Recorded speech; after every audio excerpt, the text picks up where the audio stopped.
¿Qué tal, estimados amigos de este espacio? Los saludo con gusto. Bueno, el día de hoy vamos a platicar sobre el dogma de la Asunción de la Santísima Virgen María. Como sabemos, estamos ya unos días, que serán eh,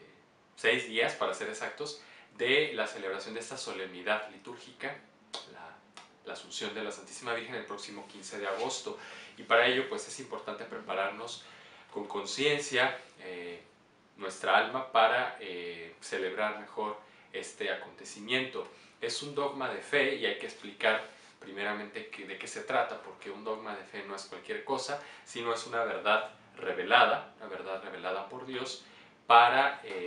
nuestra vida espiritual, para el crecimiento de nuestra fe y sobre todo nuestra unión con Él. Eso es algo que no se inventa la Iglesia, no es algo que se saca como de la manga y diga, pues esto está establecido por Dios, así lo dice el Papa, el sucesor de los apóstoles, de San Pedro. No, hay toda una justificación también de fondo, una fundamentación para que se proclame una verdad de fe como dogma. Y bueno, desde el principio, los inicios de la Iglesia, se ha desarrollado esta teología dogmática, que así se llama, explicando, justificando los diferentes dogmas de la fe cristiana. El primero de ellos pues es el de la Trinidad, lo sabemos, ¿no? Un solo Dios en tres personas distintas. Hay otros dogmas como la divinidad de Jesucristo, ¿no? La maternidad divina de María, etcétera, ¿no? A lo largo de los siglos se han estado desarrollando y se han confirmado con la autoridad de los apóstoles, el Papa, los obispos y todos los fieles también que conformamos la Iglesia de Cristo. Hemos pues nutrido nuestra fe, nuestra unión con Dios, nuestra amistad con Él a partir de la luz, del aporte que nos dan estas verdades reveladas. Entonces, si hablamos de dogma, por tanto es algo que se debe creer, algo que se debe sostener, que es una verdad dada por Dios. Voy a explicar un poquito cuáles son esas condiciones o esos aspectos que justifican, que sustentan el dogma, en este caso de la Asunción de María. Hay que decir primero que la Asunción de María es el último dogma declarado por la Iglesia hasta la fecha, hasta el año 2021, se declaró, se pronunció en 1950 por el entonces Papa Pío XII, durante la celebración especial del Año Santo. Sabemos que los Años Santos se establecen en la Iglesia como celebraciones jubilares especiales para todo el mundo, para toda la cristiandad, en acción de gracias a Dios por las bendiciones recibidas, también para pedirle pues por el mundo, por las necesidades que todos tenemos, por supuesto, y una forma también de unirnos más con Él. En este 1950 pues se celebró el año jubilar, así como hubo el jubileo del 2000, si algunos lo recuerdan, ¿no? El próximo jubileo pues se supone que va a ser ya en unos 4 años, 2025, porque se establece que cada 25 años se lleve a cabo esto, ¿no? Y en ese 1950 pues es importante destacar que en contexto mundial acaba de suceder la Segunda Guerra Mundial, ¿no? Esa tragedia humana de enormes proporciones que pues sí se necesitaba en la sociedad, en el mundo también católico, reavivar pues esa fe en Dios, volver la mirada a Él, ¿no? Como nuestro Creador, como nuestro Señor, y pedirle por las necesidades del mundo, que entonces también ya estaba, aunque había pasado la guerra, pues se encontraba enfrentado por las grandes potencias de aquella época, entre Occidente y Oriente, que eran Rusia, Estados Unidos, y una amenaza persistente de guerra, que se le llamó Guerra Fría, pero que no estuvo exenta de conflictos y de tensiones, rivalidades muy fuertes, muy peligrosas también para la paz durante esa época. Entonces 1950 supone un momento clave en que la Iglesia, después de un estudio concienzudo, ¿no?, de bastante tiempo, declara finalmente el dogma de la Asunción. Bueno, así como había sucedido el penúltimo dogma, que era el de la Concepción Inmaculada de María, pues había voces, ¿verdad?, disidentes, había una serie de visiones también de parte de los teólogos, donde no se consideraba como una verdad revelada, directamente hablando, pero sí que hay diferentes momentos, pasajes en las Sagradas Escrituras que nos hablan sea en el Antiguo Testamento de una prefiguración como de un cumplimiento de esta verdad de la Asunción. ¿Qué quiere decir? Que María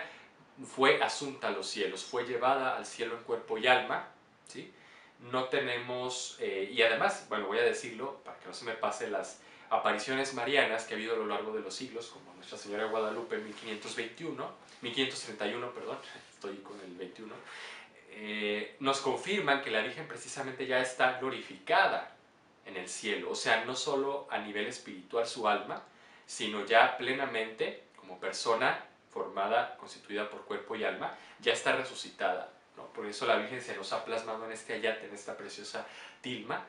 que está en la Ciudad de México y que se ha replicado, ¿no? Como la que tengo aquí atrás, pues es una manera de recordarnos, de confirmarnos que la Virgen está glorificada en el cielo, es la única persona que ya goza de la plenitud de lo que se llama la visión beatífica, ¿no? De la posesión de Dios, pero en cuerpo y alma. La Virgen entonces no muere, no experimenta la corrupción, ¿no? Derivada del pecado, una consecuencia del pecado original, la corrupción del cuerpo, sino que es preservada en virtud de los méritos de Cristo, que obra a través de ella el misterio de la encarnación y de su nacimiento, ¿no? Porque Cristo así lo había dispuesto, la elige a ella para ser nuestra madre, digo, la madre del Redentor, la madre de Cristo, madre espiritual por extensión de todos nosotros, y de esta manera ella la preserva de esa corrupción, ¿no? Por sus virtudes, también por haber sido la madre, la elegida de Dios, pero sobre todo porque María se conserva en esa pureza, en esa castidad y en esa unión con Dios toda su vida. Entonces este dogma nos recuerda que la Virgen fue elevada al cielo en cuerpo y alma, y pues hay diferentes pasajes a los que me quiero referir rápidamente que así lo testifican.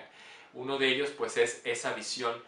primero que se tiene desde el Antiguo Testamento, en el libro del Génesis, cuando Dios promete, una vez que Eva y Adán cometen esa transgresión a la ley divina, ese pecado de soberbia, esa separación del orden natural y del orden divino, que pues a través de otra mujer, ¿no? Será aplastada la cabeza de la serpiente. Y tenemos esa figura, esa imagen, aquí se puede apreciar, pues que la Virgen, aunque ya por el recuadro no se aprecia a lo mejor del todo, aplasta o está posando sobre la luna, una deidad también considerada por los aztecas en aquella época, ¿no? Pero se puede apreciar también la figura de la serpiente, que es el mal, que es el pecado, que es Satanás, como pues es derrotado por la mujer que viene a ser la nueva Eva. Y entonces aquí tenemos que la Virgen viene a cumplir esas expectativas, viene a consolidar ese plan de salvación para la humanidad en su persona. ¿Por qué? Porque María es una triunfadora. Y así quiero por eso titular este pasaje, este tema, María la gran triunfadora, la mujer triunfadora, no solo a nivel espiritual, sino a nivel físico, porque ella con sus virtudes, con su vida santa, logra purificar su cuerpo, lo logra más bien preservar intacto en la concepción inmaculada, y así pues consigue ser elevada de esta manera al cielo, en cuerpo y alma. Tenemos también, y parte de la justificación del dogma, este pasaje de la nueva Eva que aplastará la cabeza a Satanás, así como también la promesa de que el Redentor vendrá de una virgen, ¿no? Que será escogida por Dios. Pero también ya en el Nuevo Testamento tenemos el pasaje de Lucas, pues como la saluda el ángel, desde ahí, desde el capítulo 1, cuando pues la nombra la llena de gracia. En griego el texto es muy bello porque nos ilustra con un concepto lo profundo de esta realidad, que es, en griego se dice Jaire María que jaritomene es un verbo en tiempo perfecto, ¿no? Que significa la que está ya llena en plenitud de la gracia, la que ya ha sido agraciada y que va a conservar ese estado, ¿no? Es un estado de perfección, por tanto, por eso en el rezo del Ave María también ya es mejor decir el Señor es contigo en español que decir está contigo, porque no es un estar simplemente físico, ¿no? Circunstancial, de posición, ¿no? Que Dios está en su vida o en su alma, o que ella ora a Dios, sino que ya está perfectamente vinculada, unificada en esa relación divina, ¿no? A Dios. Y entonces por eso se habla de este concepto de la Madre de Dios como aquella que está en ese estado pleno de gracia, en cuanto mujer, en cuanto ser humano, que se puede unir de manera íntima con Dios. En esta imagen de la Virgen tapando el sol, posada sobre la luna, como lo ilustra ella misma en su aparición de Guadalupe, en Tepeyac, pues confirma precisamente esa visión que tiene el apóstol Juan muchos siglos, 15 siglos atrás, ¿no? A fines del siglo I, cuando pues consta que escribe ese testimonio tan bello, tan profundo del Apocalipsis, y tiene precisamente la visión de la mujer vestida de sol con la luna bajo sus pies y una corona de 2 estrellas sobre su cabeza. Esta imagen también ha sido fuente de inspiración, lo tengo que decir, para cuestiones políticas, proyectos políticos, quiero decir, cómo fue la formación del icono, la iconografía o el emblema de la Comunidad Europea, de la Unión Europea, que en sus orígenes saben que fue fundada por tres personajes, tres católicos políticos, que eran Robert Schuman de Francia, Alcide de Gasperi en Italia y Konrad Adenauer de Alemania. Estos tres hombres se unen para plantear este proyecto europeo de unificación, lo que antes se había considerado la Europa cristiana, el bastión de la fe, ¿no?, para el mundo. La Europa que había sido heredera de la cultura y del imperio romano, de la cultura grecolatina, pues ahora venía a unificarse bajo ese proyecto nuevo, que también nos habla de la fe porque emplea precisamente la imagen de la Unión Europea. El icono son 12 estrellas, no porque sean 12 naciones nada más, sabemos que Europa tiene más de 20 países que forman esta unión, 27, 28, no estoy seguro a la fecha cuántos hay, pero las 12 estrellas hablan de esta alusión a la Virgen María, ¿no? Y qué interesante saber esto, porque eran personas con una fe viva,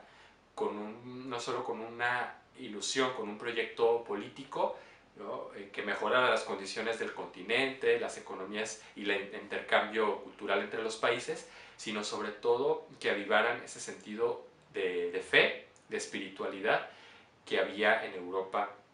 desde la fundación, ¿no? Desde que Cristo funda la iglesia, los apóstoles predican el evangelio en lo que era entonces Imperio Romano. Claro que Europa ahorita atraviesa una grave crisis de valores ya desde hace 2 décadas por lo menos, pero pues es importante que vuelvan su mirada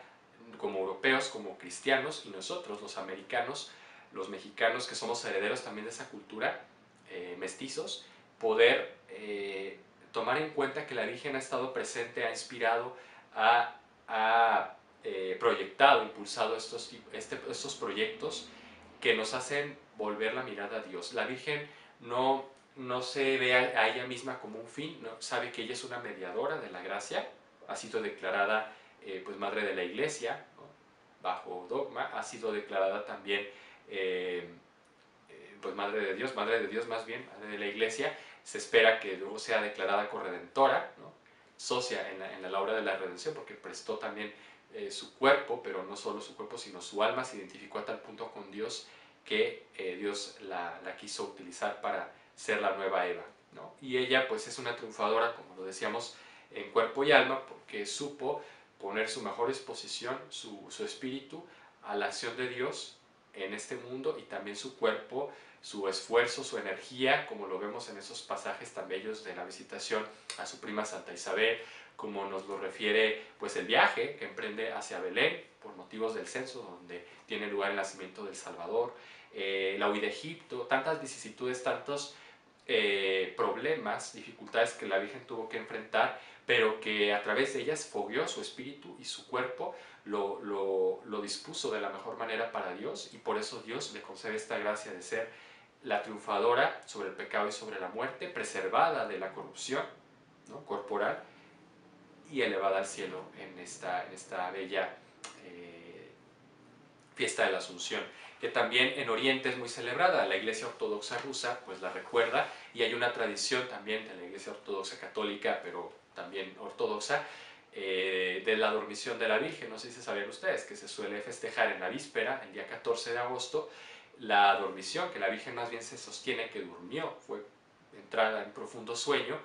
y de ahí Dios se la lleva al cielo, no porque no padeció la corrupción, ¿no? La Virgen recibió esta gracia, este don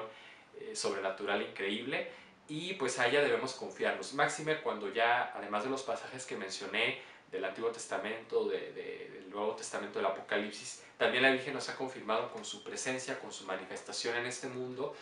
a lo largo de diferentes épocas, culturas, que pues Dios la ha constituido en esa heralda del Evangelio, en esa embajadora de fe y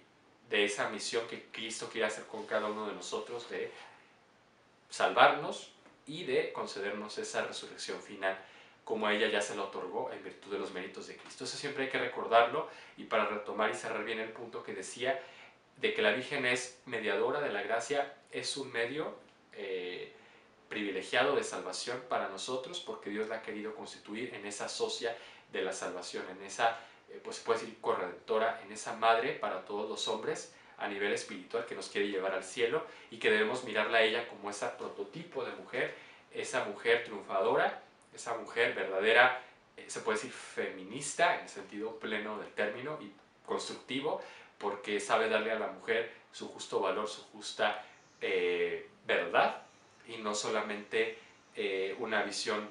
humana, materialista, de que la mujer deba despojarse de ataduras, deba empoderarse y ser pues importante a nivel económico, sino sobre todo por la práctica de las virtudes como lo hace la Santísima Virgen María. Esta sí es una mujer entera, es una mujer que puede ayudar y iluminar a muchas mujeres que hoy buscan también no solo la emancipación o el éxito profesional, el éxito en todos los ámbitos, sino el pleno desarrollo de su ser como mujer. Explotar al máximo su capacidad, eso lo supo hacer la Virgen María, sin ser ya de por sí una mujer pues letrada, docta, o que tuviera influencia en la política o en otros ámbitos de su época, porque en esa época no era posible, pero fue una mujer que supo desde su casa, desde su misión como madre de Cristo, ¿no?, como madre también después de los apóstoles, ser un bastión, ser una piedra fundamental para que la iglesia del primer siglo se constituyera, fuera firme según la decisión de Cristo, y también eso quiere hacer en nuestra época. Así que confiémonos a la protección, a la intercesión de la Santísima Virgen María, que ella nos lleve al cielo, así como ella recibe esa gracia, pues también nos prepare a nosotros para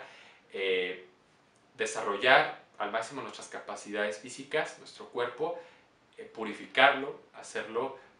digno de esa gloria de la que ella experimenta en calidad de resucitada, y también nuestro espíritu, sobre todo nuestra alma, que sea virtuosa y que se prepare de la mejor manera para el momento en que Dios nos quiera llamar a su presencia, unirnos a Él, pues estar en esas condiciones. Pidamos ese favor a la Virgen Santísima. Gracias por su atención, espero este tema nos haya ilustrado, nos haya ayudado,